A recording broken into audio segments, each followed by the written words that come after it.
Dios les siga bendiciendo. Qué bueno que nos podemos volver a ver. Qué bueno que pues Dios ha sido bueno.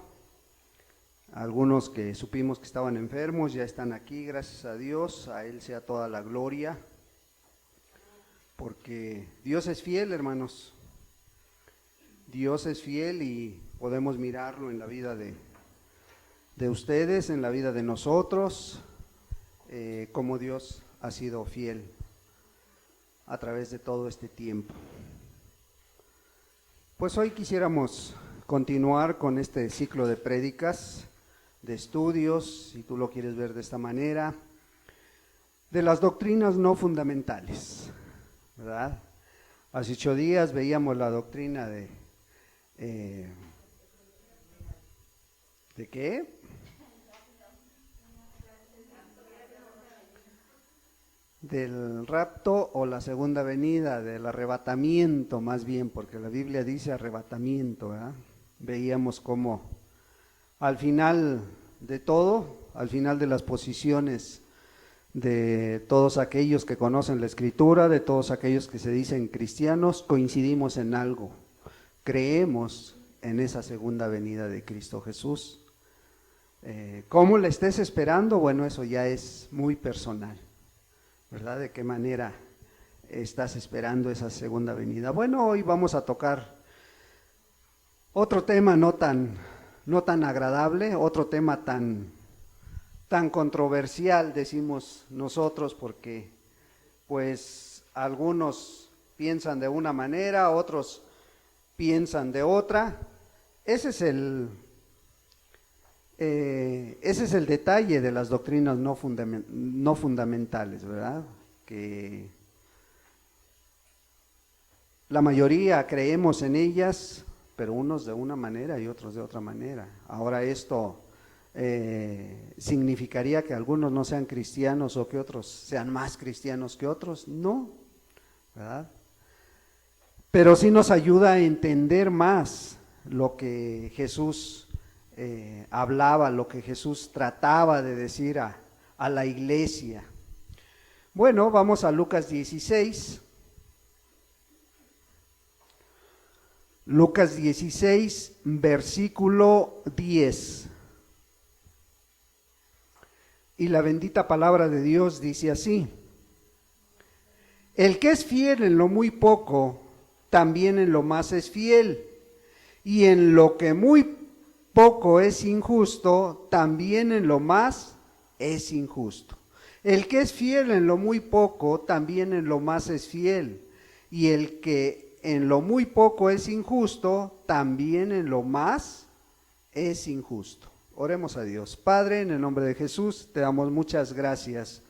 Gracias, amado Jesús, por esta mañana, Señor, por esta alabanza tan preciosa que tú nos has dado, Padre, que hemos podido ofrecerte de labios, de corazones, Señor, que hoy vienen agradecidos por todo lo que tú hiciste a lo largo de esta semana en nuestra vida, en la vida de nuestras familias, en la vida de los hermanos, en la vida de los pequeños, de los grandes. Dios, Padre, muchas gracias.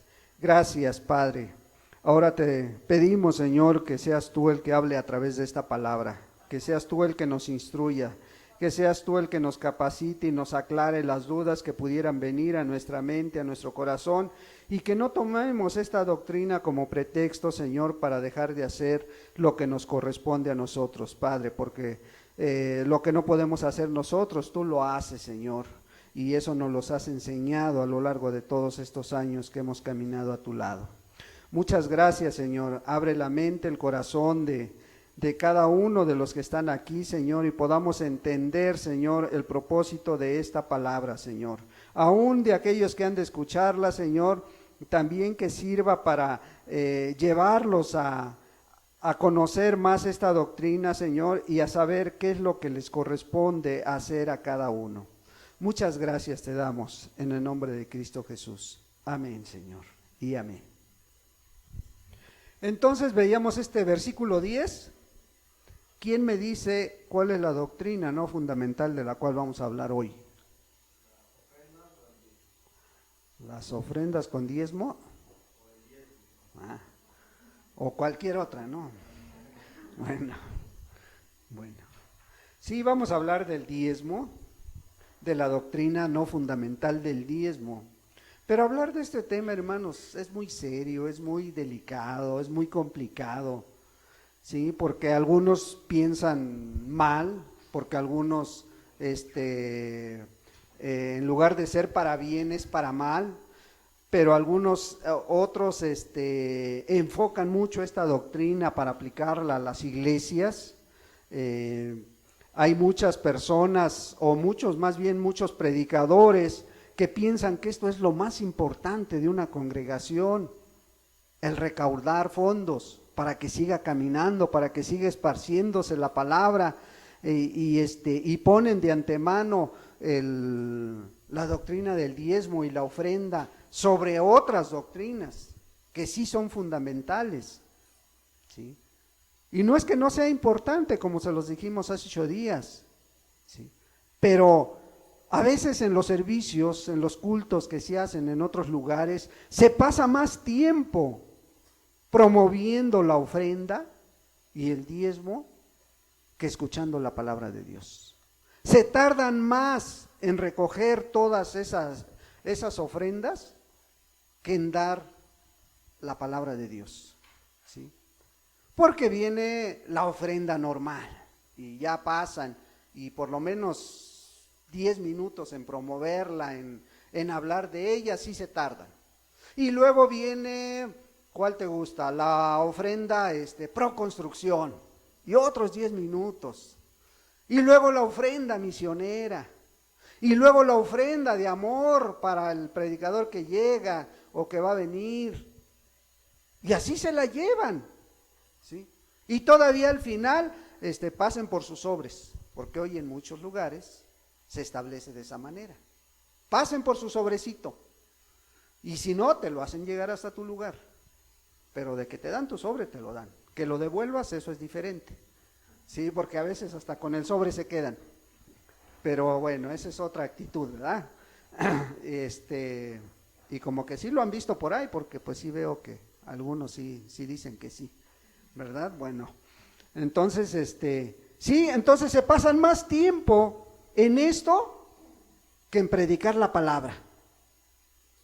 Bueno, entonces hoy vamos a mirar, ¿qué nos dice la Escritura? ¿Qué nos dice la palabra acerca de esta doctrina, hermanos? ¿Sí? ¿Qué buscamos también? Déjame darte los objetivos de esta plática, ¿sí? Y los objetivos de esta plática son 3, ¿sí? ¿Qué buscamos al dar esta doctrina no fundamental del diezmo? Bueno, primero que nada, es demostrar a través de la Escritura qué es el diezmo y para qué se usaba. Ese es el primer objetivo que estamos buscando con esta enseñanza, con este estudio. El segundo punto que vamos a tratar de explicar, lo que Jesús dijo acerca del diezmo, ¿sí? Que es muy importante para nosotros. Lo que Jesús dijo acerca del diezmo y por qué lo dijo, ¿sí? Porque a veces nos quedamos nada más con lo que escuchamos, pero no analizamos por qué se está diciendo esa palabra o ese mensaje, ¿sí? Y en tercer punto, ¿cómo se mantiene una iglesia de sana doctrina? Entonces, esos 3 objetivos esperamos explicárselos bien, explicárselos para que los tengan bien claros, ¿verdad? Tengas una idea clara de esta doctrina. ¿Es bíblica? Claro que es bíblica, ¿sí? ¿Es fundamental? No, no es fundamental. Y ojalá y a través del estudio lo entiendas, ¿sí? Porque el hecho de que tú des dinero, el hecho de que tú des ofrenda o des diezmo, no te va a hacer más cristiano ni menos cristiano. Pero necesito entender por qué se recogen ofrendas en una iglesia. ¿Por qué hay esa cultura del diezmo? ¿Verdad? ¿De dónde viene? Y vamos a empezar por el principio, ¿verdad? Bueno, entonces empecemos por el origen del diezmo. Porque muchos que en este tiempo siguen defendiendo el diezmo a capa y espada y dicen que es bíblico, y muchos aplican el versículo de Génesis 14, 20, ¿sí? Y este ejemplo, si lo analizamos bien, hermano, si vemos sus antes y sus después, nos vamos a dar cuenta que no es el origen del diezmo. Pero ¿quiénes lo toman? Lo toman aquellos que dicen que el diezmo no fue instituido en la ley ceremonial de Moisés. ¿Sí? No fue instituido el diezmo ahí, sino que dicen que el diezmo fue mucho más atrás. Entonces este texto de Génesis 14:20 nos está hablando de Abraham. Nos está hablando de Abraham y nos dicen, ya ves cómo el diezmo fue instituido antes, ¿sí? Antes de Moisés. Antes de Moisés fue instituido el diezmo, y dice: y bendito sea el Dios Altísimo, que entregó tus enemigos en tu mano y le dio a Abraham los diezmos de todo. ¿Sí? Ahora, si vemos, aquí hace la aparición Melquisedec.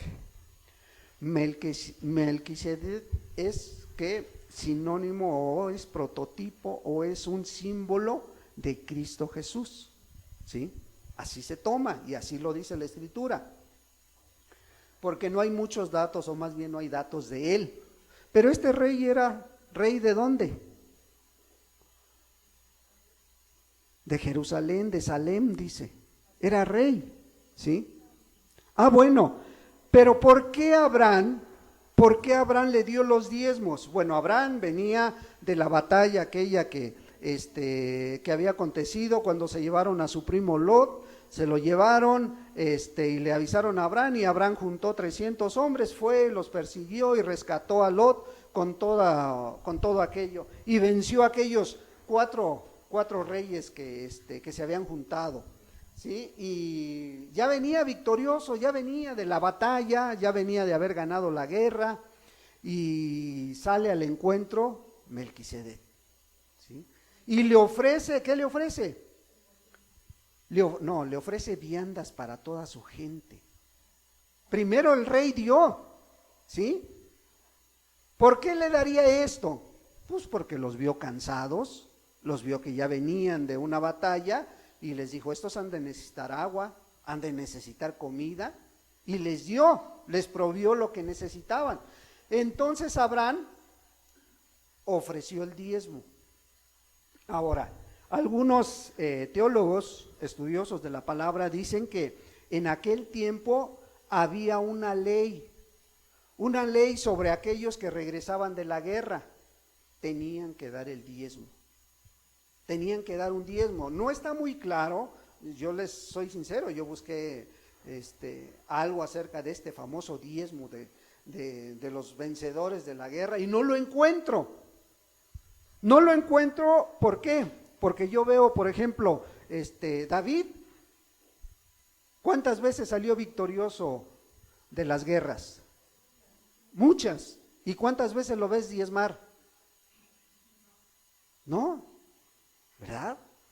Por el contrario, ¿qué pasó con Saúl cuando Dios le dijo: ve a este reino y vas a acabar con pequeños, con grandes, con ancianos, con animales, con todo vas a arrasar? ¿Y qué hizo él? Él dice que escogió lo mejor del ganado, lo mejor del botín, y lo trajeron a su pueblo, ¿sí? ¿Le agradó a Dios esto? ¿No?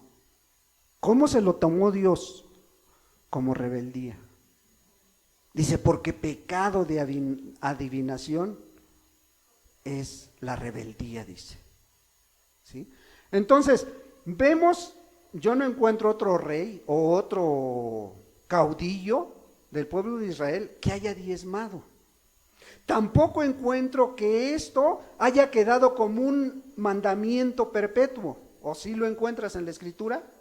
¿Encuentras algún texto que te diga que Abraham diezmó posteriormente? Entonces no podemos tomarlo como base para decir que esto está instituido desde ese tiempo, ¿sí? De un texto no se puede hacer, pero no es de un texto que toman para decir que fue antes de la ley de Moisés. Otro texto, y que la verdad hasta pena da tomarlo, pero es Génesis 28. Génesis 28, lo toman como base también para justificar esta doctrina, que es una doctrina del diezmo, y el diezmo es obligatorio. 20 y 22, ¿sí? Génesis 28, 20 y 22. Dice así: e hizo Jacob voto diciendo, si fuere Dios conmigo y me guardare en este viaje en que voy, y me diere pan para comer y vestido para vestir, y si volviere en paz a casa de mi padre, Jehová será mi Dios, y esta piedra que he puesto por señal será casa de Dios, y de todo lo que me dieres, el diezmo apartaré para ti. ¿A qué te suena esta oración? Si tú me das, yo te doy. Si tú me guardas, yo te ofrezco. Pero si no, pues entonces no te voy a dar. Y se me hace hasta vergonzoso como para decir, ¿ya ves cómo el diezmo es obligatorio? O sea, no se puede tomar de esa manera, hermanos. Ahora hay que ver el contexto en el cual estaba sucediendo esto, pero la verdad me parece más una oración chantajista que un mandamiento. Ahora, ¿encuentras que Jacob cumplió? No se ve, no lo vas a encontrar, hermano, no lo hay. No hay texto que te avale que Jacob cumplió con este pacto que supuestamente hizo con Dios, ¿sí? Tampoco vas a encontrar que quedó como un mandamiento para decir el diezmo es obligatorio, porque fue antes de Moisés. No es con la ley ceremonial. ¿Por qué tocamos mucho lo de la ley ceremonial? Porque muchos dicen, o más bien la Escritura también nos avala, que toda esa ley ceremonial fue quitada.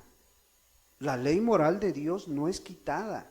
La ley ceremonial, esa sí fue abolida, es la que fue abolida, es la que Cristo vino, la cumplió y fue quitada. Y ahorita lo vamos a ver enseguida de esto. Entonces vemos que este mandamiento, pues tampoco, este texto no lo podemos tomar como base. Otros dicen, no, es que en ese tiempo se hacía todo esto de pagar el diezmo en materia porque no había dinero. ¿Sería verdad? ¿No? Vamos a ver el diezmo original que se hacía en ese tiempo, después de los mandamientos, después de la ley ceremonial. Vemos Deuteronomio 14.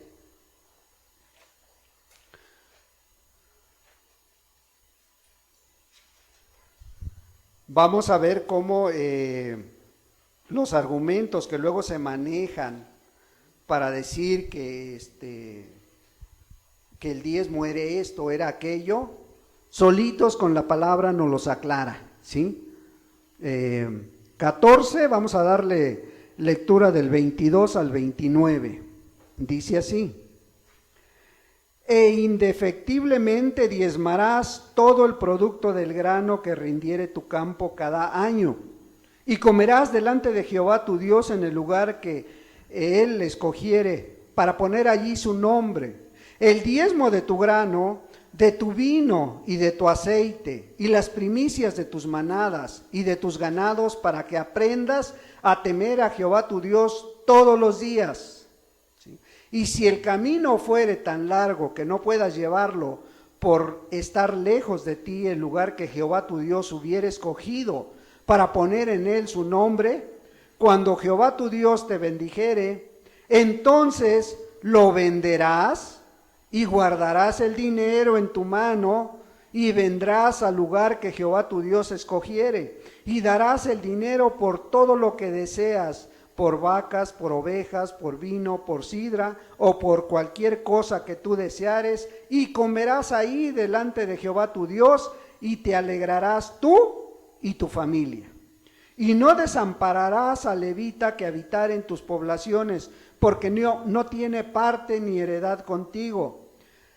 Al fin de cada 3 años sacarás todo el diezmo de tus productos de aquel año y lo guardarás en tus ciudades. Y vendrá el levita que no tiene parte ni heredad contigo, y el extranjero, el huérfano y la viuda que hubiere en tus poblaciones, y comerán y serán saciados, para que Jehová tu Dios te bendiga en toda obra que tus manos hicieren.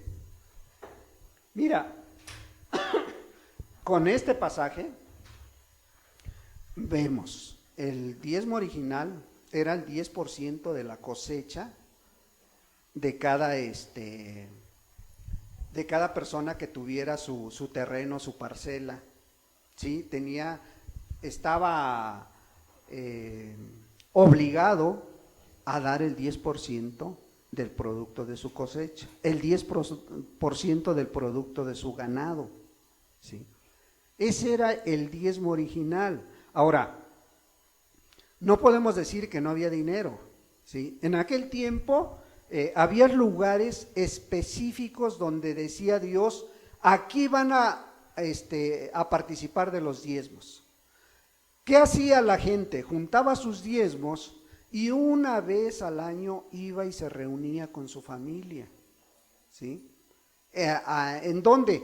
En donde se alababa a Dios, donde estaba el templo que pertenecía a aquel lugar. Ahí iban y daban los diezmos, y esos diezmos era para convivir con la familia, no eran estrictamente para el levita, ¿sí? Al levita se le tenía que dar su parte, pero una parte era para que convivieras con tu familia, ¿sí? Para que le dieras al pobre, al huérfano, a la viuda.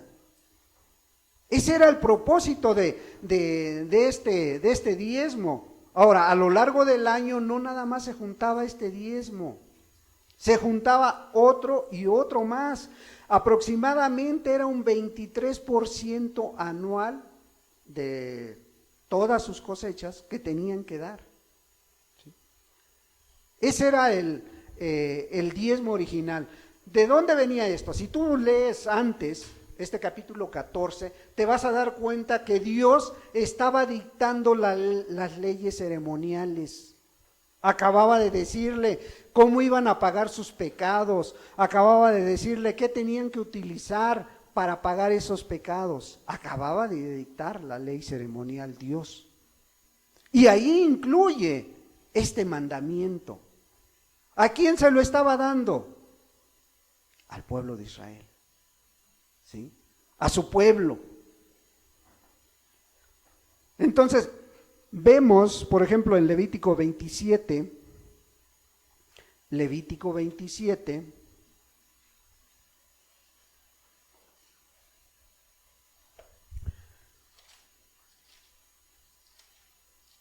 fíjate bien en este pasaje, 27, le vamos a dar del 30 al 34, ¿sí? Del 30 al 34. Y el diezmo de la tierra, así de la simiente de la tierra, como del fruto de los árboles de Jehová, es cosa dedicada a Jehová. Y si alguno quisiere rescatar algo del diezmo, añadirá la quinta parte de su precio por ello. Y todo diezmo de vacas o de ovejas y de todo lo que pasa bajo vara del diezmo será consagrado a Jehová. No mirarás si es bueno o malo, ni lo cambiará. Y si lo cambiare, tanto él como el que se dio en cambio serán cosas sagradas, no podrán ser rescatados. Estos son los mandamientos que ordenó Jehová a Moisés para los hijos de Israel en el monte Sinaí. Lo primero que vemos,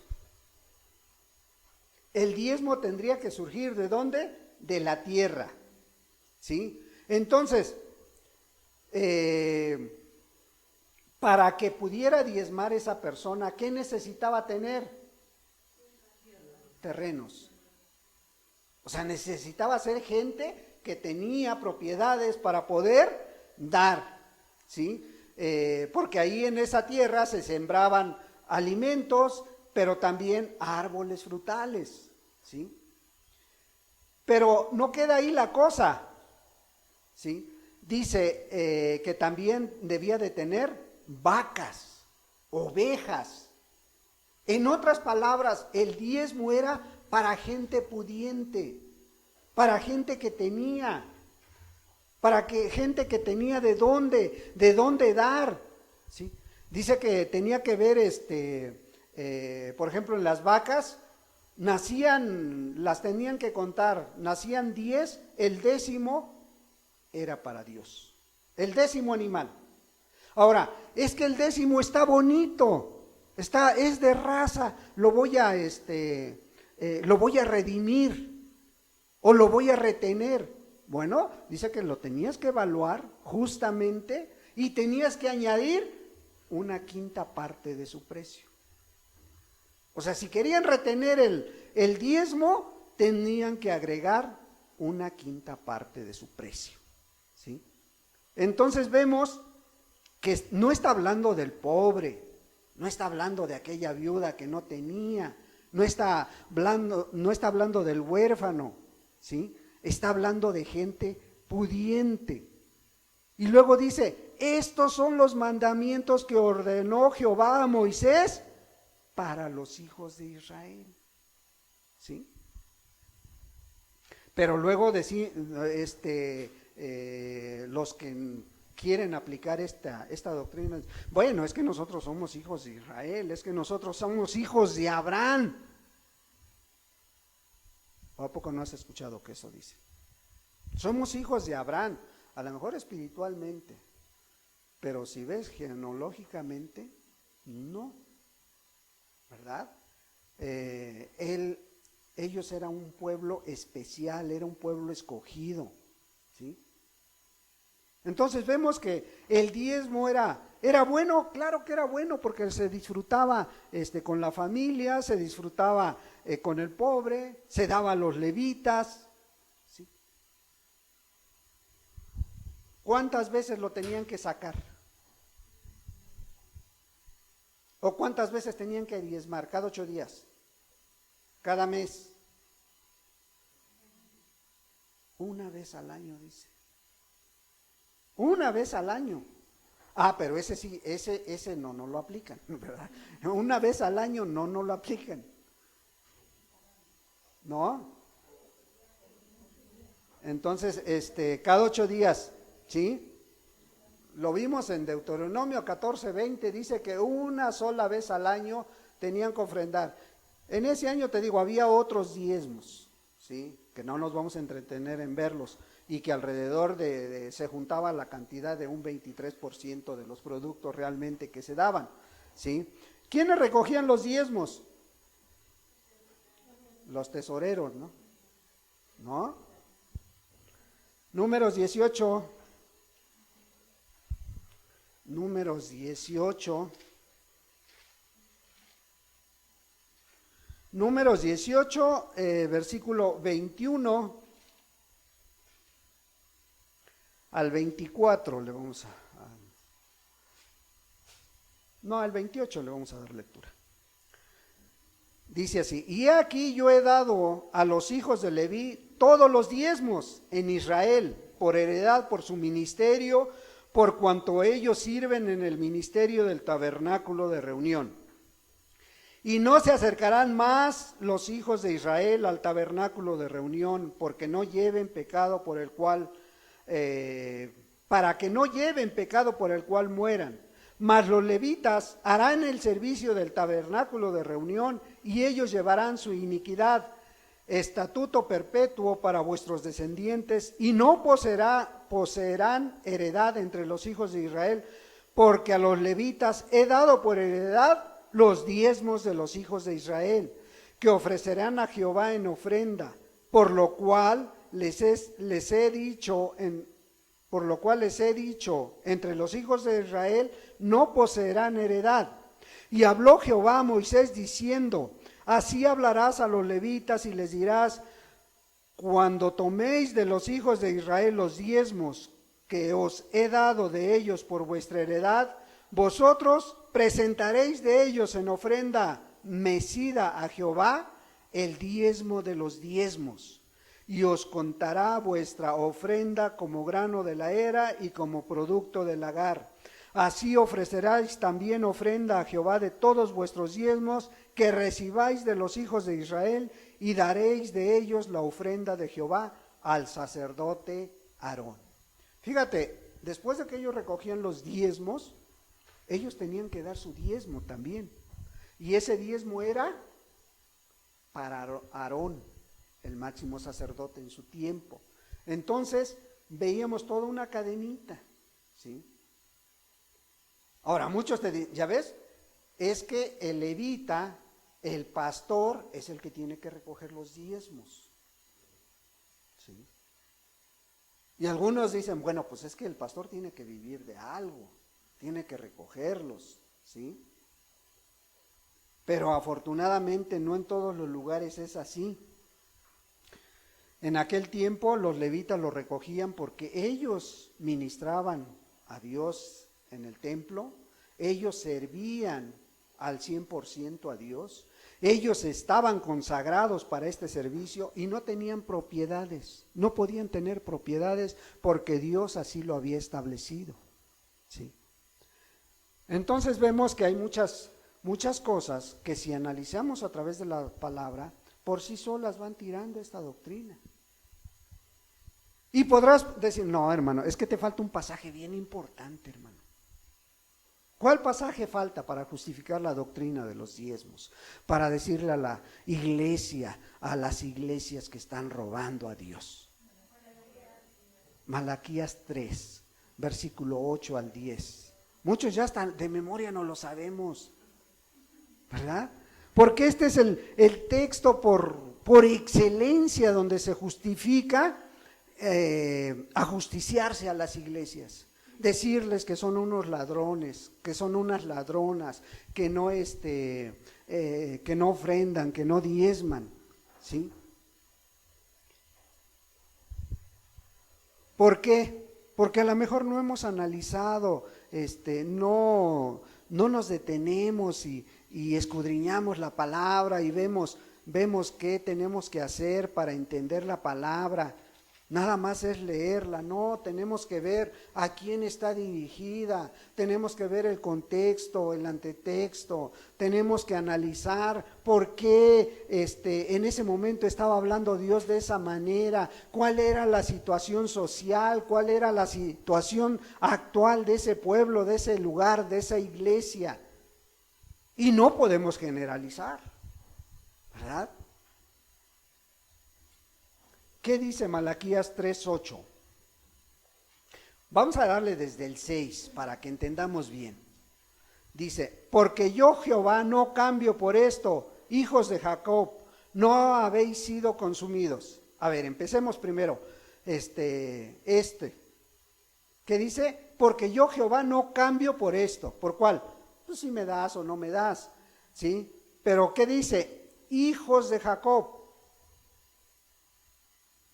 Hijos de Jacob, no habéis sido consumidos. ¿A quién se estaba refiriendo? A la descendencia, al pueblo de Israel, a la descendencia de Jacob. Y si nos vamos más atrás, pudiéramos decir, entonces, ¿qué pasó? ¿Jacob no cumplió con su promesa o qué pasó? porque aquí está hablando de sus hijos. Desde los días, dice, de vuestros padres, os habéis apartado de mis leyes. O sea, de vuestros padres. ¿De quién está hablando? Si son a los hijos de Jacob, y está diciendo, desde los días de vuestros padres os habéis apartado de mis leyes, ¿de quién está hablando? ¿De Jacob? ¿No? ¿Sí o no? Porque se está refiriendo que dice por esto, hijos de Jacob. Ahora, les está hablando a los hijos, pero después dice, desde los días de vuestros padres. ¿De quién está hablando? De Jacob, de Abraham. ¿Sí? Dice, os habéis apartado de mis leyes. Y dentro de sus leyes ceremoniales iba el diezmo. ¿Sí? Y dice, y no las guardasteis, volveos a mí y yo me volveré a vosotros. Ha dicho Jehová de los ejércitos, mas dijisteis, ¿en qué hemos de volvernos? ¿Robará el hombre a Dios? Pregunta a Dios.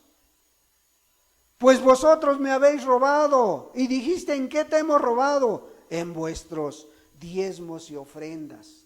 ¿Por qué se había apartado el pueblo de Israel? ¿Por qué se habían apartado los hijos de Jacob? Porque no tenían el hábito de ofrendar ni de diezmar. ¿Cierto o no? Eso es lo que estoy entendiendo, no sé tú qué estés entendiendo, ¿verdad? Pero, y dice, ¿ya ves? Todos aquellos que no ofrendan, roban a Dios. Sí los has escuchado, ¿verdad? Y este texto lo aplican muy bien y lo desglosan muy bien. El siguiente ya no tanto, ya no te lo explican tanto porque dice, malditos sois con maldición, porque vosotros, la iglesia toda, me habéis robado. ¿Sí, verdad?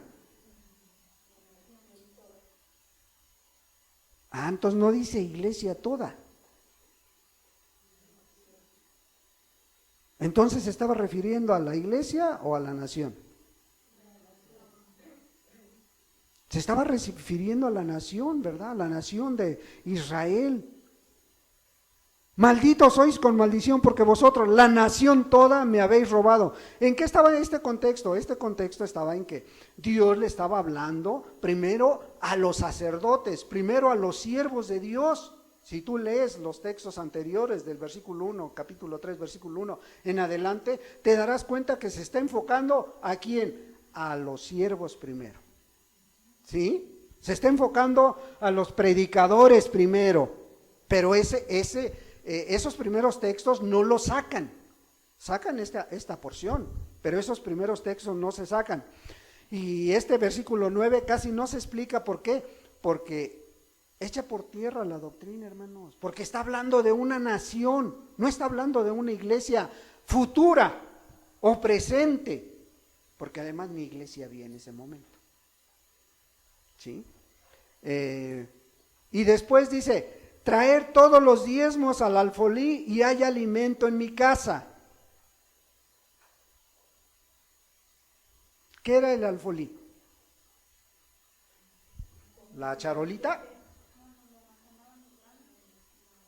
Era una bodega, un granero donde se almacenaban todos los granos. Y no había uno, había varios porque se seleccionaba cada producto y cada producto tenía su propio granero. Ese era el alfolí, ¿sí? Y hay alimento en mi casa, dice. ¿Por qué? Porque ibas a alimentar al levita, al sacerdote. Y probadme ahora en esto, dice Jehová de los ejércitos, si no os abriré las ventanas de los cielos y derramaré sobre vosotros bendición hasta que sobreabunde. Esta última parte es la que se recalca mucho. ¿Sí? Pruébale, y si Dios no te multiplica lo que tú das, verás cómo verás la gloria de Dios en tus bienes materiales, verás cómo vas a tener carro nuevo el próximo año, verás cómo vas a tener una casa, y te empiezan a sacar todo una sarta de promesas que es difícil que se cumpla, porque la palabra no te está diciendo eso, ¿sí?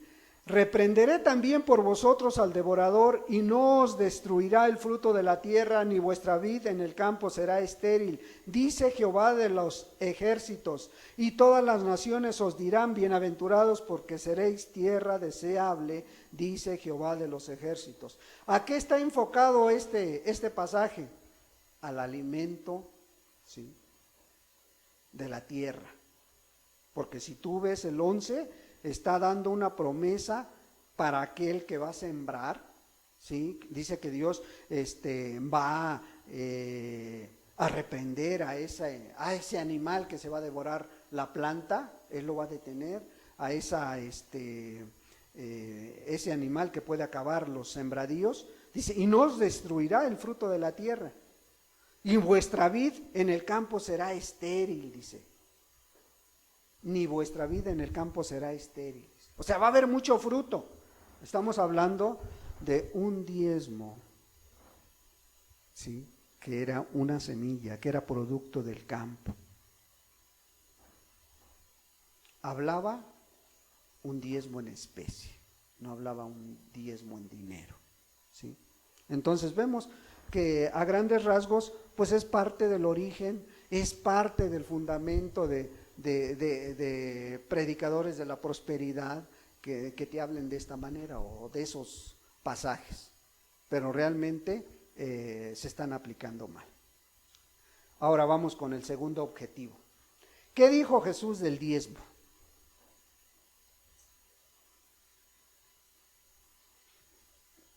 ¿Alguien sabe qué dijo Jesús del diezmo?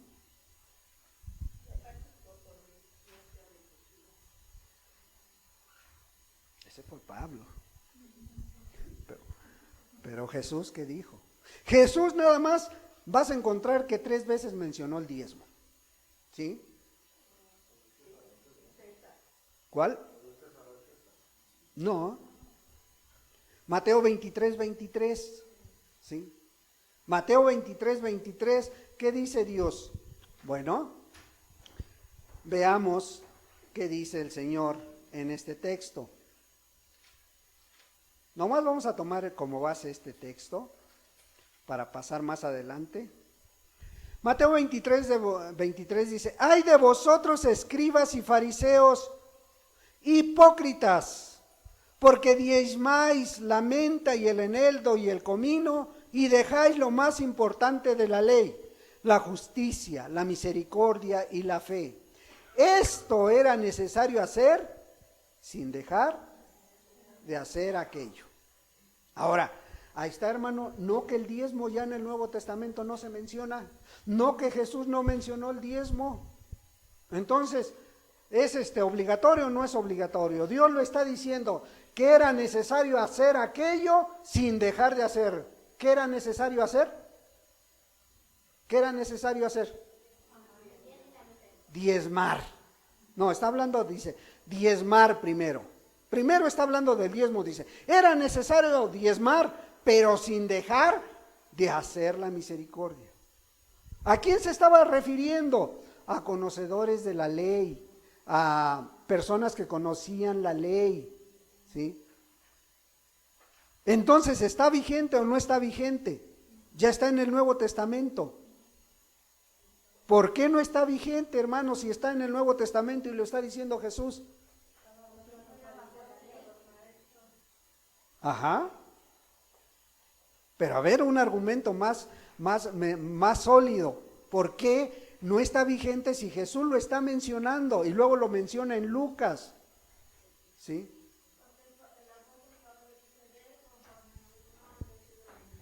No es un argumento que me puedas decir, ya ves, la palabra del apóstol Pablo está sobre la de Jesús. ¿Eso me estás tratando de decir? No, ¿verdad? ¿Por qué entonces? A ver, hermanos, razonen, piensen, y ya se los he dicho varias veces, hermanos. ¿Cómo es posible que se les escape? A ver, ¿por qué? Si Jesús dijo es necesario hacerlo, está mencionando el diezmo, y a veces, hermano, está diciendo que hay que diezmar sin dejar de hacer la misericordia, ¿sí? Entonces está vigente. Entonces, ¿por qué no, hermanos? Entonces, ese es el fundamento, hermanos. Miren, ¿por qué Jesús lo mencionaba? Porque estaba con vida. Ahora, ¿por qué estaba con vida? Porque todavía no moría, ¿verdad? Porque todavía no era sacrificado. Pero lo principal de este texto es, Jesús nació, vivió y murió bajo la ley, porque fue judío. ¿Sí? Ahorita vamos a ir más adelante. Pero entonces, aquellos que te dicen, cuando tú tengas la oportunidad, o si puedes platicar de esto con alguien, tengas un fundamento, hermano. ¿Qué necesitamos ver para aplicar la palabra? El momento que se estaba viviendo, el contexto histórico, por qué estaba aplicándose ese pasaje, a quién se estaba dirigiendo, ¿sí? Aquí se estaba dirigiendo a los fariseos que conocían la ley, y él estaba aún bajo la ley, porque él vino a cumplirla, o se la brincó totalmente. Por eso les está diciendo, es necesario hacer eso, sin dejar de hacer aquello, ¿sí? La justicia, la misericordia y la fe. Era necesario hacer esto sin dejar de hacer aquello, ¿sí? Entonces, vemos que Jesús nació, vivió y murió siendo judío. Por lo tanto, él estaba bajo la ley ceremonial judía. Todavía se llevaban animales a sacrificar al templo. ¿O no él llegó y les volteó todas las mesas de los cambistas? ¿Por qué había animales ahí a las afueras? ¿Por qué había animales ahí en el templo? Porque aquellos que llegaban de otros lugares y no podían cargar los animales para ofrecer el sacrificio, había personas que se dedicaban al comercio de animales y decían, ¿qué necesitas? ¿Un palomino? Aquí lo tengo. ¿Necesitas un macho cabrío? Aquí está también. Tú me lo pagas, vas y lo ofreces. ¿Cuál es el problema? ¿Sí? Por eso, porque todavía la ley ceremonial existía. Por eso el Señor Jesús estaba diciéndoles a ellos que tenían que cumplir con esta ley. Él mismo estaba bajo la ley judía, ¿sí?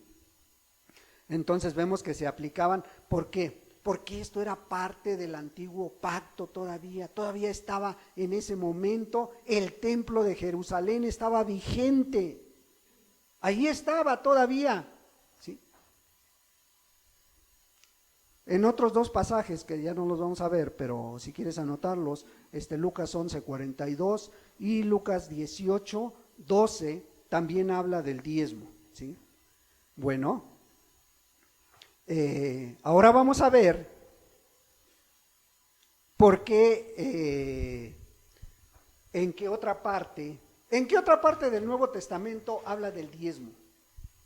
Aquellos que les gusta leer, aquellos que les gusta conocer la palabra, ¿en qué otro libro, en qué otra carta habla del diezmo? Porque luego decimos, es que en el Nuevo Testamento ya no se habla del diezmo, hermano. No, sí habla. En otro libro, carta, Hebreos. Bueno, eso es bueno. No, Romanos no, hermano. Hebreos, vamos a Hebreos 8.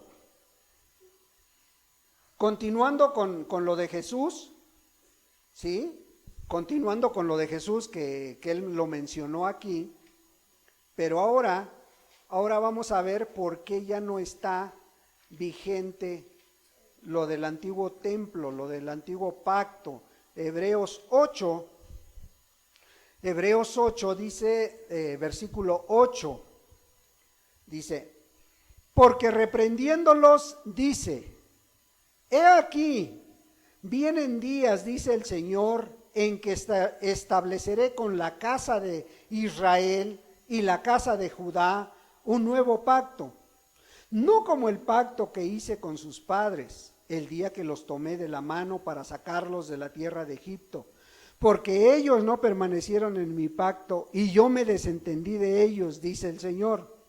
Por lo cual, este es el pacto que haré con la casa de Israel. después de aquellos días, dice el Señor. Pondré mis leyes en la mente de ellos y sobre su corazón las escribiré y seré a ellos por Dios y ellos me serán a mí por pueblo. Y ninguno enseñará a su prójimo ni ninguno a su hermano diciendo, conoce al Señor, porque todos me conocerán desde el menor hasta el mayor de ellos, porque seré propicio a sus injusticias y nunca más me acordaré de sus pecados y de sus iniquidades. Al decir nuevo pacto, ha dado por viejo al primero, y lo que se da por viejo y se envejece está próximo a desaparecer.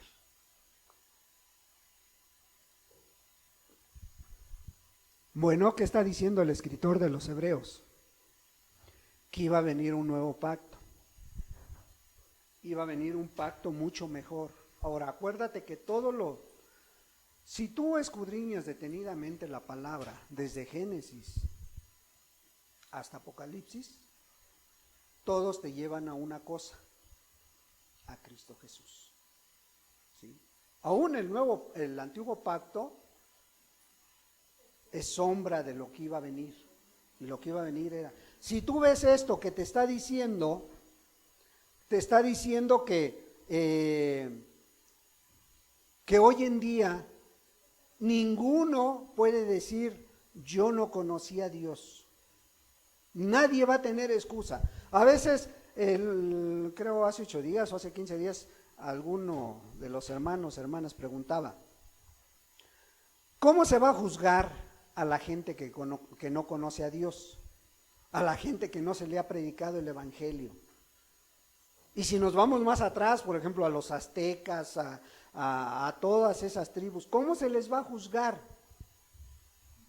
¿Cómo?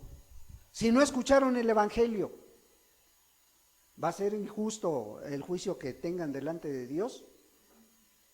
¿Sí o no? ¿No? ¿Por qué? Sí, Dios es justo, pero ¿por qué?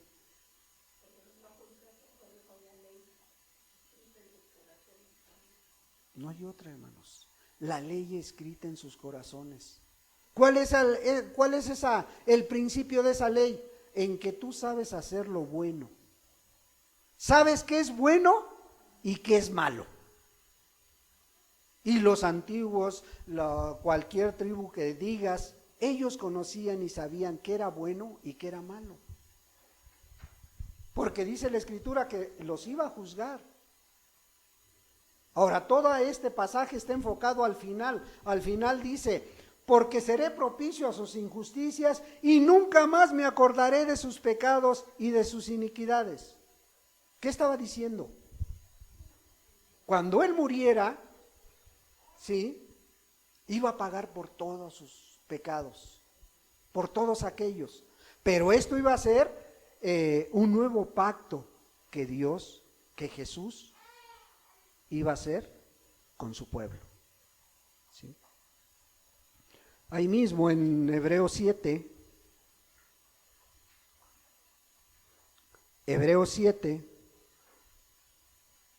versículo del 1 al 10. Pongan bien atención a este pasaje, porque voy a hacer algunas preguntas. Porque este Melquisedec, rey de Salem, sacerdote del Dios Altísimo, que salió a recibir a Abraham, que volvía de la derrota de los reyes, y le bendijo, a quien asimismo dio a Abraham los diezmos de todo, cuyo nombre significa primeramente Rey de Justicia y también Rey de Salem. Esto es, Rey de Paz, sin padre, sin madre, sin genealogía, que no tiene principio de días ni fin de vida, sino hecho semejante al Hijo de Dios, permanece sacerdote para siempre. Considerad pues cuán grande era a quien aún Abraham el patriarca dio diezmos del botín. Ciertamente los que de entre los hijos de Leví reciben el sacerdocio tienen mandamiento de tomar del pueblo los diezmos según la ley, es decir, de sus hermanos, aunque estos también hayan salido de los lomos de Abraham.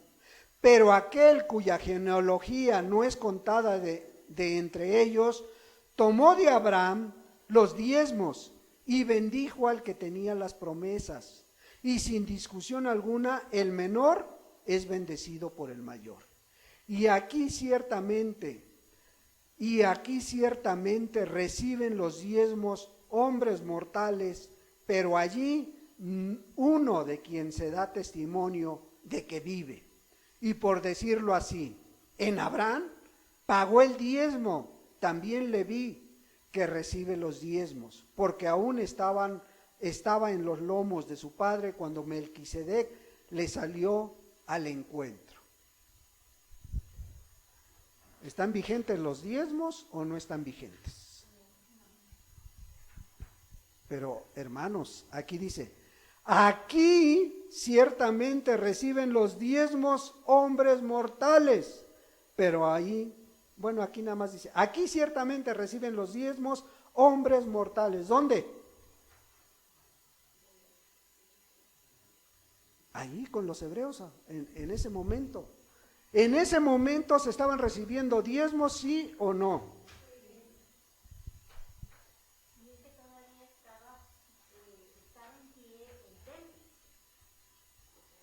Eso. ¿Por qué tenemos la seguridad de que todavía existía el templo? ¿Sí?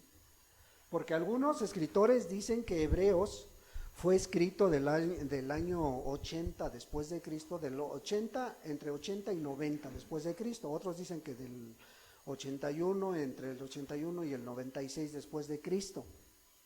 Pero otros dicen que fue escrito del 67 al 69, más o menos. ¿Sí? Ahora, ¿qué estaba pasando? Este escritor de los Hebreos, que no fue Pablo, que muchos dicen que fue Pablo, hay muchos argumentos a su favor de Pablo y otros que no, otros que dicen que fue Lucas, ¿sí? Pero no hay una evidencia clara o algún teólogo que asegure que fue Pablo. No hay, no podemos decir tampoco eso. Pero de que tenía una visión escritural, de que tenía una visión de qué estaba pasando en esa iglesia de los hebreos, es muy clara. Si tú analizas la carta, es como un sermón completo dirigida a una iglesia que unos permanecían firmes y otros se estaban yendo para atrás. Si tú ves, por ejemplo, el capítulo 6, el 10 de los Hebreos, te darás cuenta. Ahora, ¿a quién está dirigida estrictamente? A los judíos, a hebreos, a una iglesia que estaba pasando por problemas, a una iglesia que estaba con dudas, a una iglesia que judíos que se habían convertido a Cristo estaban volviéndose al judaísmo. Por eso les está hablando de esta manera. Por eso les está diciendo este texto que les acabo de decir. Aquí ciertamente reciben. Y cuando les está diciendo reciben los diezmos, está hablando en presente, está hablando actualmente. ¿Por qué? Porque estaba vigente el templo. Entonces podemos deducir por esos rasgos que la carta estaba escrita antes de la destrucción del templo. ¿Cuándo fue la destrucción? El año 70 después de Cristo, ¿sí? Cuando fue arrasada el templo de Jerusalén. ¿Por quién? ¿Mandé? ¿Por quién fue arrasado el templo de Jerusalén? Por Tito Vespasiano, hermanos. Sobrino del general Tito, o era sobrino o nieto de Tito. ¿Sí? Entonces, vemos que por eso está hablando. Y por eso muchos dicen, es que es actual, hermanos, ya ves, Hebreos está en el Nuevo Testamento, ¿cierto? ¿No? Entonces es actual. Vamos a Hebreos 9, Hebreos 9.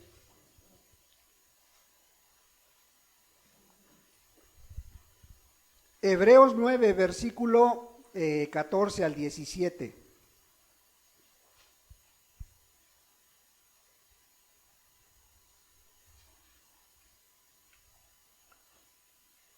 ¿Cuánto más la sangre de Cristo, el cual mediante el Espíritu eterno se ofreció a sí mismo sin mancha a Dios, limpiará vuestras conciencias de obras muertas para que sirváis al Dios vivo? Así que por eso es mediador de un nuevo pacto, para que, interviniendo muerte para la remisión de las transgresiones que había bajo el primer pacto, los llamados reciban la promesa de la herencia eterna. Porque donde hay testamento es necesario que intervenga muerte del testador, porque el testamento con la muerte se confirma, pues no es válido entre tanto que el testador vive. ¿Cuál era el propósito del nuevo pacto? Que se acabara toda esa ley ceremonial, que se acabara todos estos, todo esto que se venía arrastrando desde el Antiguo Testamento, todo esto que en muchas iglesias se sigue aplicando, la ley ceremonial aplicada a la iglesia, y entre ellas el diezmo, como una ley, no como una bendición, no como un privilegio, sino como una obligación. Ahora, entonces vemos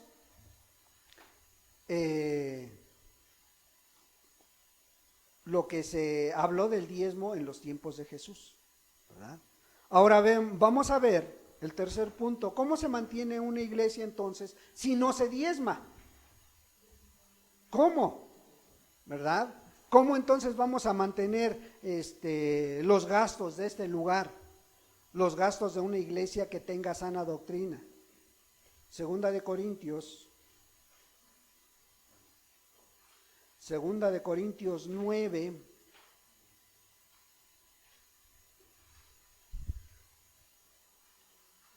Le vamos a dar lectura del versículo 1 al versículo 13. Dice así: cuanto a la administración para los santos, es por lo demás que yo os escriba, pues conozco vuestra buena voluntad, de la cual yo me glorío entre los de Macedonia, que acá ya está preparada desde el año pasado, y vuestro celo ha estimulado a la mayoría. Pero he enviado a los hermanos para que vuestro gloriarnos de vosotros no sea en vano en esta parte, para que, como lo he dicho, estéis preparados. No sea que si vinieren conmigo algunos macedonios y os hallaren desprevenidos, nos avergoncemos nosotros, por no decir vosotros, de esta nuestra confianza. Por tanto, tuve necesario exhortar a los hermanos que fuesen primero a vosotros y preparasen primero vuestra generosidad, antes prometida, para que esté lista como de generosidad y no como de exigencia nuestra. Pero esto digo: el que siembra escasamente también segará escasamente, y el que siembra generosamente, generosamente también segará.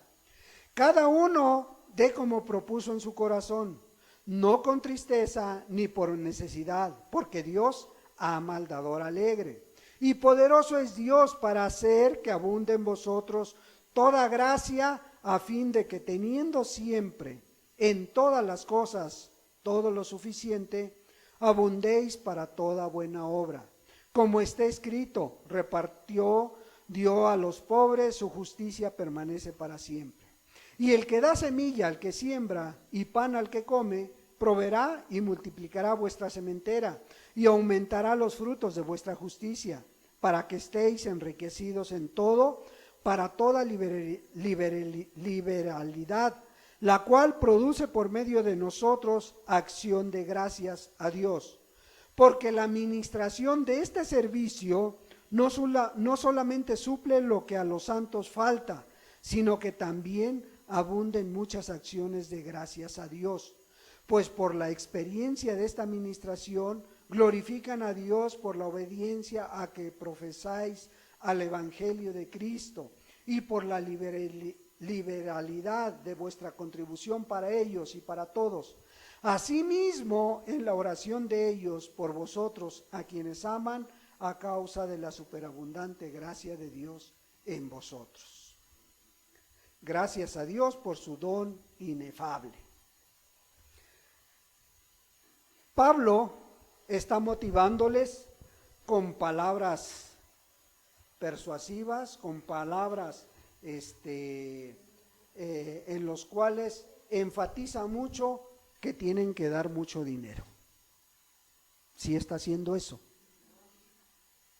Está hablando de una generosidad que viene de un corazón agradecido. ¿Sí? Porque una persona que entiende este principio, el principio no es que damos porque tenemos que dar. No, ese no es el principio. El principio es damos porque hemos recibido de Dios. Damos porque Dios ha sido bueno con nosotros y tenemos algo que ofrecerle. ¿Sí? Este pasaje nos deja ver que es la misma iglesia la que está aportando para el sostenimiento de sus actividades. Y Pablo los estaba motivando. Ahora, él dice, bueno, voy a ir a verlos, pero el día que yo vaya, espero no estar escuchando, y ahora va a pasar la hermana a recoger la ofrenda de amor para el predicador que llegó hoy. ¿O sí está diciendo que hagan eso? Dice, prevénganse. No sea que vayamos a quedar en vergüenza por hacer este tipo de acciones, dice. Fíjense que adelantado estaba Pablo a su época, ¿no? Entonces,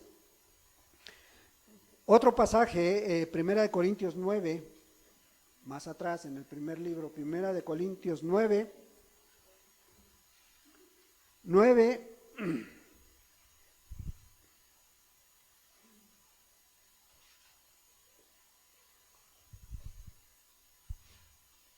fíjense, vamos a darle desde el 1 para tener el contexto de lo que estaba diciendo Pablo.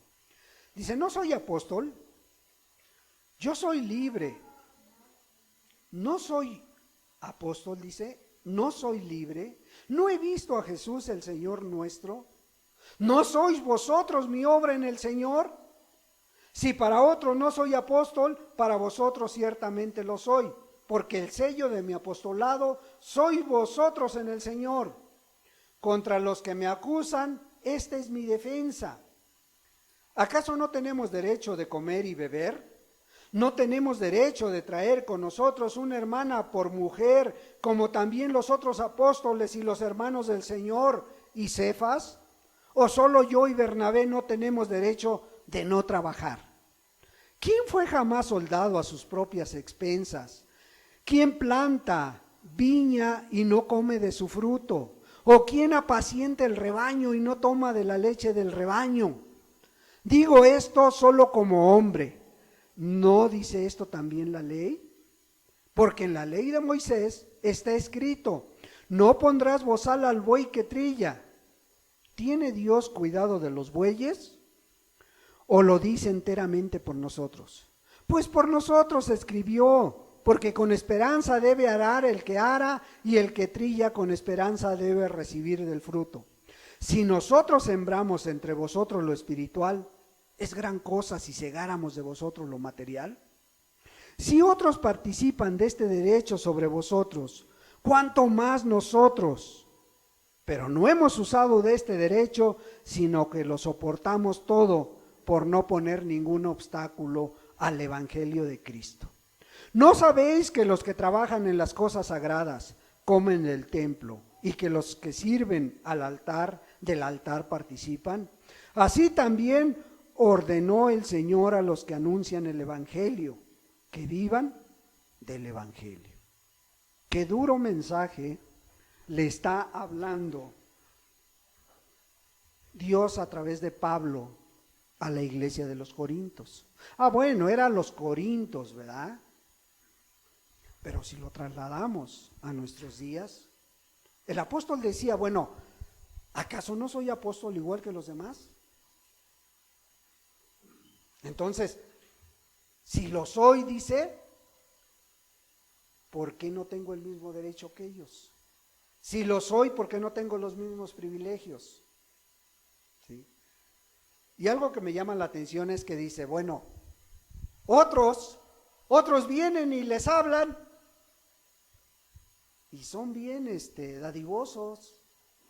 ¿Y cuántas veces no sucede que llega un predicador a una iglesia o un apóstol, de los que hoy se dicen apóstoles, llegan a predicar y mira, despelucan pero bonito a la iglesia, ¿sí? Y una ofrenda para esto, y les venden un libro de motivación, y les venden un cassette, y les venden esto y lo otro, y la gente suelta y suelta, ¿sí?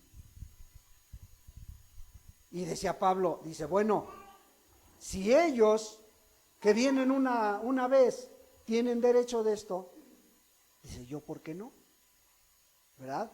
Pero dice, gracias a Dios doy que no necesito de eso. Dice, porque todavía hay fuerzas, todavía puedo trabajar, todavía puedo generar mis propios gastos y cubrirlos. Pero dice, ustedes como iglesia tienen la responsabilidad de cubrir esos gastos que hay en la iglesia, ¿sí? Entonces, ¿qué vemos? Vemos que Pablo les dice que las iglesias deben sostener en lo material sus instalaciones, sus predicadores, ¿sí? Porque pues se necesitan cubrir, ¿sí?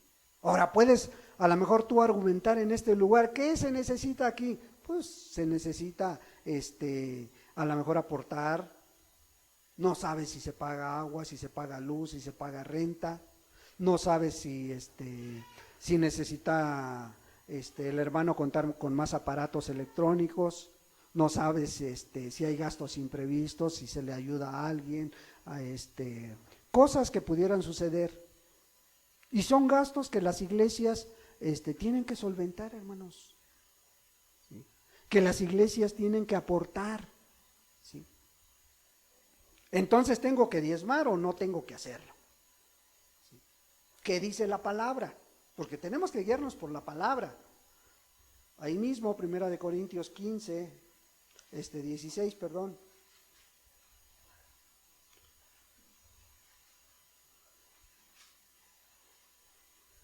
¿Qué dice 1 Corintios 16, versículo 1? En cuanto a la ofrenda para los santos, ¿sí? O sea, para los gastos que hay, dice, haced vosotros también de la manera que ordené en las iglesias de Galacia. Cada primer día de la semana, cada uno de vosotros ponga aparte algo según haya prosperado, guardándolo para que cuando yo llegue no se recojan entonces ofrendas. Y cuando haya llegado a quienes hubieren designado por carta, a estos enviaré para que lleven vuestro donativo a Jerusalén, ¿sí? Y si fuere propio que yo también vaya, dice, irán conmigo. Es curioso cómo vemos que la Biblia contesta todas las dudas. Dice, bueno, a lo mejor hoy ya no está vigente el diezmo, pero en cuanto a la ofrenda está vigente. Dice, en cuanto a la ofrenda para los santos, haced esto vosotros también de la manera que les supliqué, que les pedí. Sí, dice Pablo. ¿Qué dijo? Ordené, o sea, di el mandamiento. Di el mandamiento, dice. Di el mandamiento, ¿para qué? Para que se haga conforme así hacen las demás iglesias, dice. Ordené. O sea, no estaba sugiriendo, hermanos. Y creo que es de parte también de Dios que estaba diciendo, ordené. Ahora, la duda es que dicen, bueno, ¿cuántas veces tengo que ofrendar? Dice, cada primer día de la semana, cada uno de vosotros ponga aparte algo según haya prosperado. Ah, no, pero es que yo cobro por quincena. Bueno, pues el día de la quincena, hermano. ¿Sí?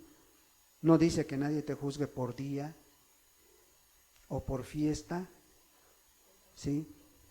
Entonces, dice, cada primer día de la semana, cada uno.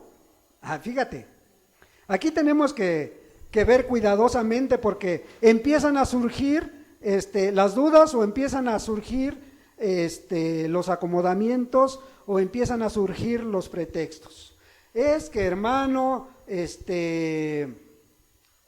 yo no trabajo, ¿no? Yo no trabajo, porque pues ya estoy adulto, ya no trabajo, entonces nunca recibes una ayuda de tus hijos, nunca recibes ayuda de nadie, nunca recibes dinero, nunca manejas dinero ya tú. Bueno, sí, pero me lo dan. Bueno, pues de eso que te dan, tienes que apartar algo para Dios. ¿Por qué? Porque dice, cada primer día de la semana, cada uno de vosotros. Hermano, es que yo tengo negocio, ¿sí? O yo que no trabajo, soy ama de casa. ¿Te dan gasto o no te dan gasto? Pues de ese gasto que te dan, puedes apartar algo. ¿Cómo?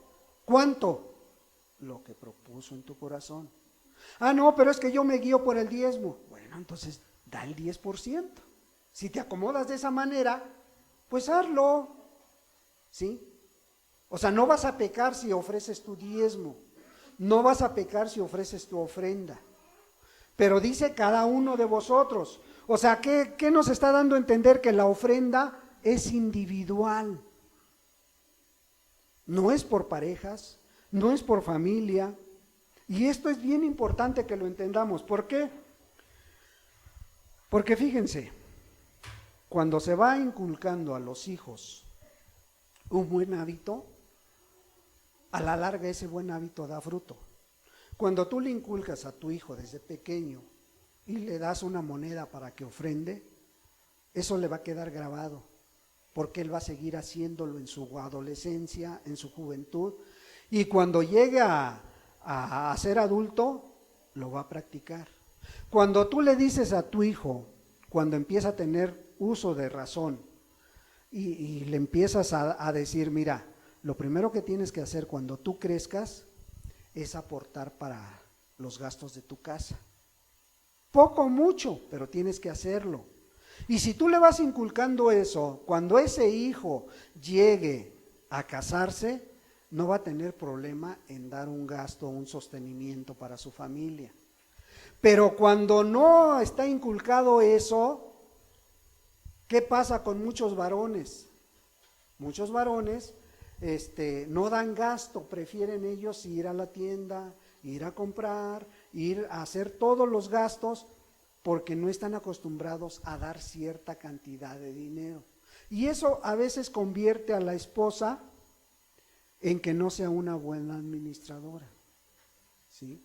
Entonces, si tú le dices tu responsabilidad, mira, es esto, ¿sí? Ellas van a tener cómo administrar. Y si tú vas inculcando a tu hijo o a tu hija desde pequeño, verás que los frutos se van a dar.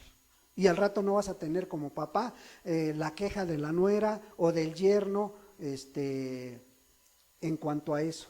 ¿Por qué? Porque ya lo van a tener muy claro para qué se utiliza. ¿Sí? Entonces, vemos que Pablo les está diciendo, esto es individual, esto no es por familia, esto cada uno de ustedes lo tiene que hacer. ¿Sí? Es individual, no grupal. ¿Sí? Pero es que quedan dudas. ¿Qué ¿Qué tengo que hacer? Bueno, primero que nada, pues es que tiene que salir de tu corazón. Tiene que salir el dar de tu corazón. ¿Cuánto tengo que dar? Pues si diezmas es el 10% como mínimo. Si te vas a la ley antigua, pues ellos hasta el 23% diezmaban, ¿sí? de sus cosechas.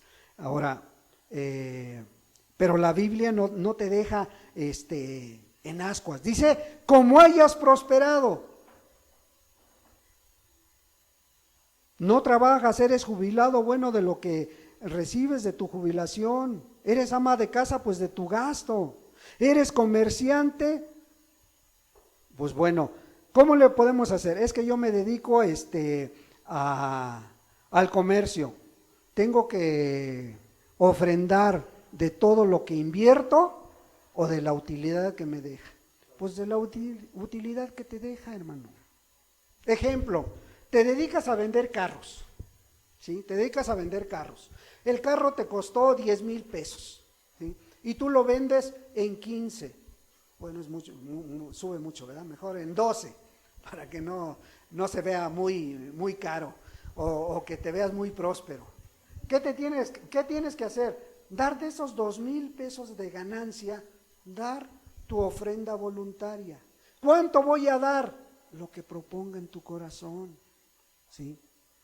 Si le dices, o si estás como como aquel, no, mejor no, porque es un chiste, ¿cuánto te tengo que dar? La mitad, el 25, no, lo que propuso en tu corazón, hermano. Si eres generoso, ¿qué dice la Escritura? ¿Qué dice 1 Corintios 9? Si eres generoso, pues Dios va a ser generoso contigo, ¿sí? Entonces, ahora, no es que vendí mi casa. ¿Qué hago, hermano? Como propuso en tu corazón. Como proponga. Es que mi casa me costó 100,000 pesos. Pues sí, pero la compraste hace 20 años. ¿Sí? Y hoy en día esa casa, pues a lo mejor dices, vale 1,000,000. ¿De cuál tengo que dar? Pues como propuso en tu corazón. Ahora, si eres a lo mejor sincero y dices, bueno, yo mejor doy el diezmo. Bueno, pues órale, el diezmo. Pero es conforme a lo que propuso en tu corazón, ¿sí? De la ganancia que estás recibiendo, de la ganancia que recibes. No te está diciendo de lo que estás invirtiendo. Un ejemplo, ¿no? O vamos a hacerlo personal, ¿no? El ejemplo, a lo mejor, nosotros que tenemos el negocio de la tienda, ¿sí? Y aproximadamente es de un 15 a un 20% de utilidad que te deja el negocio. Ah, bueno, a la semana te ganas 2,500 pesos. ¿Cuánto tengo que dar? Si le aplicas el 10%, 250, ¿verdad? Pero si dices, no, Señor, mejor te doy 300 o 350 o 400, ¿sí? A lo mejor te llega un cliente y te dice, deme esto, y cuando te das cuenta, ya te compró 500 pesos de productos. Y así es, hermanos. Ah, es que vendí un terreno. Bueno, pues ese terreno, quítale lo que te costó y lo que te está dejando, empieza a diezmar o a ofrendar según tengas el hábito. Porque luego, no, pues es que, pues era mío el terreno y ya lo pagué y ya diezmé de aquella cantidad. Sí, hermano, pero Dios te está prosperando. ¿O no dice cómo haya prosperado? ¿En el pasado o en lo actual? En lo actual te está hablando, ¿no? Pero no digamos, no, yo no trabajo, yo no tengo, algún día alguien te ofrece, te da, te ayuda, ¿sí? Entonces vemos que todo esto se derriba o se hace a un lado con la palabra de Dios, ¿sí? Con la palabra de Dios. Terminamos y volvemos al pasaje de Lucas 16. Volvemos al pasaje de Lucas 16 para explicarte un poquito más acerca de esto, ¿sí? Lucas 16, versículo 10, ¿sí?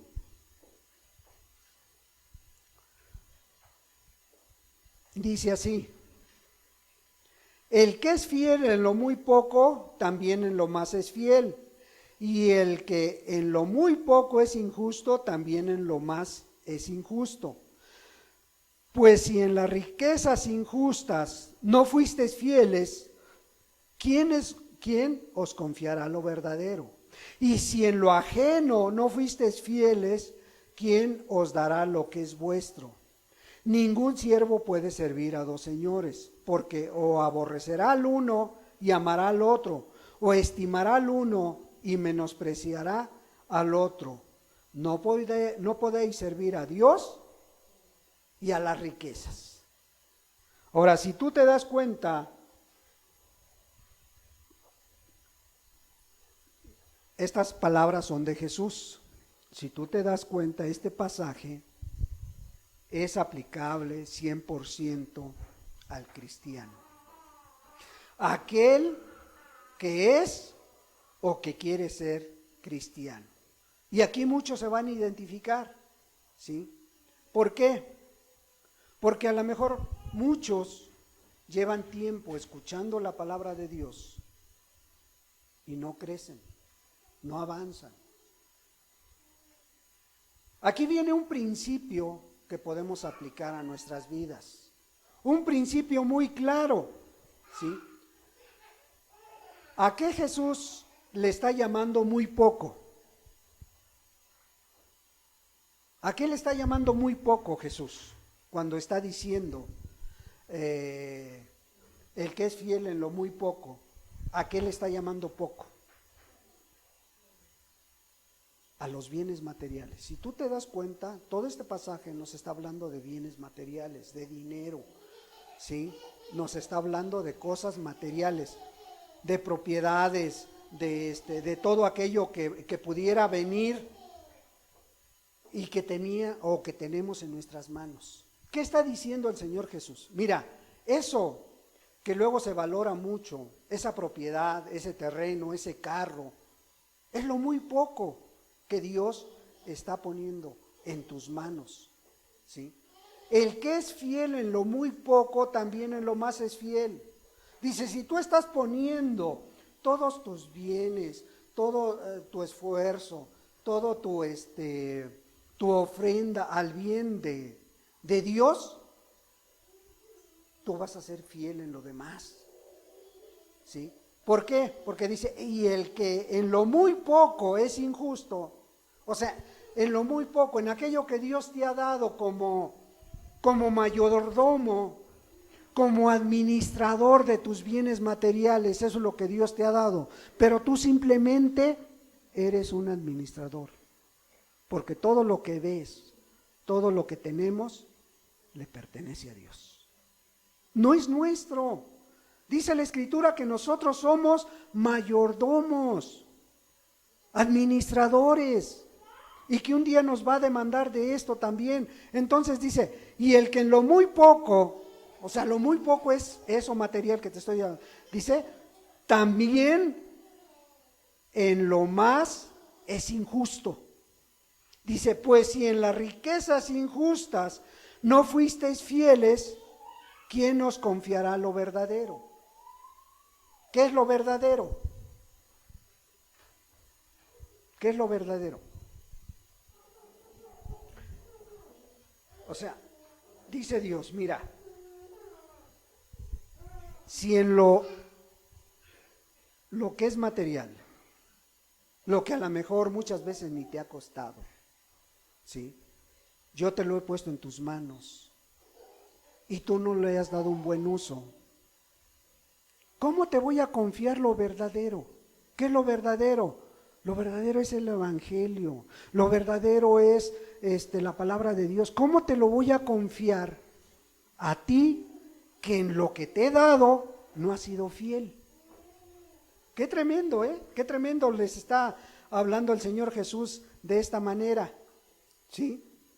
Dice, y si en lo ajeno, ¿por qué en lo ajeno? Si es mío, si el carro yo me lo compré. Pero Dios te lo dio, hermano. Dios te dio las fuerzas. Dios te dio el momento para que tú compraras esa casa, ese terreno. Dice, si en lo ajeno no fuisteis fieles, ¿quién os dará lo que es vuestro? ¿Qué es tuyo? ¿A qué se está refiriendo cuando está diciendo, ¿quién os dará lo vuestro? ¿Qué es tuyo? ¿Qué puedes decir es tuyo? ¿Qué te pertenece? Lo verdadero es el Evangelio. Lo nuestro, ¿qué es lo único a lo mejor seguro que pudiéramos obtener si somos fieles a Dios? La vida eterna, la salvación. ¿Cómo te lo voy a dar si en lo menos te estoy probando en esto, en lo menos no has sido fiel? Eso es lo que les está diciendo el Señor, ¿sí? Pues si en las riquezas injustas no fuiste fieles, ¿quién nos confiará lo verdadero? Y si en lo ajeno, porque todo es de Dios, no fuiste fieles, ¿quién nos dará lo que es vuestro?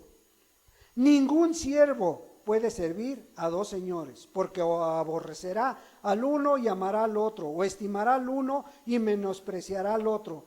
No podéis servir a Dios y a las riquezas. O sea, les deja tan claro, ¿sí? Dice, ¿cómo te voy a utilizar en el reino de Dios? ¿Cómo vas a ser un siervo de Dios si en lo muy poco no quieres ser fiel? Y para Dios, Dios no necesita de lo nuestro, porque de Dios es todo. Dios no nos necesita a nosotros, ¿sí?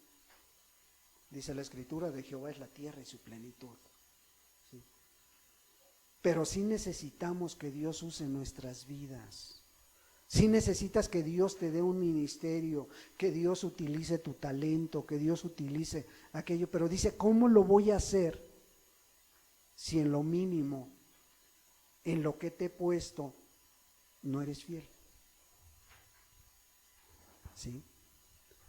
Por eso mirarás a lo mejor que dices, ¿por qué no avanzo? ¿Sí? Yo creo que para el cristiano verdadero, para el hombre temeroso de Dios, para el joven, para la señorita, para aquel que ha escuchado de Dios, lo primero que tendría que hacer es decir, Señor, ¿de qué manera puedo poner a tu disposición lo que has puesto en mis manos? ¿Qué hizo aquel hombre que les dio los talentos? Dice que a uno le puso 5 en su mano, a otro 2 y a otro 1, ¿verdad? ¿Cuántos talentos tienes tú? ¿Ya los viste? ¿Ya los detectaste? ¿Ya viste para qué eres útil en el reino de Dios? Aquel que le dio 5 dice que se puso a chambear, a ponerlos por obra y ¿qué? Y ganó otros 5, ¿verdad? Y el que le puso 2, igual, órale. Y el que le dio 1, dice, ay Señor, ¿cómo crees? Yo sé que eres bien duro. Yo mejor fui y enterré tu talento. ¿No estarás enterrando tu talento, hermano? Hermana, pregúntate. Pregúntate. Y díselo a Dios. Demos gracias a Dios. Padre, muchas gracias, Señor. Gracias por tu palabra, Señor. Gracias porque a través de ella podemos aprender, Señor. Y podemos saber que pues tú nos has dado todo, Señor. Tú nos diste la vida, tú nos das la salud, tú nos das la dirección adecuada para poder seguir caminando a tu lado, Señor. Ahora te rogamos que lo poco o lo mucho que hayamos entendido de este pasaje, que tu Espíritu Santo lo deje grabado en nuestra vida, en nuestra alma, en nuestra mente, Señor, y pongamos por obra, Señor, aquello que hemos entendido. Padre, y si hasta el día de hoy hemos sido injustos en lo poco, Señor, ayúdanos a ser justos delante de ti, Padre, y a hacer nuestra parte. En el precioso nombre de Jesucristo, tu Hijo amado. Amén, Señor, y amén.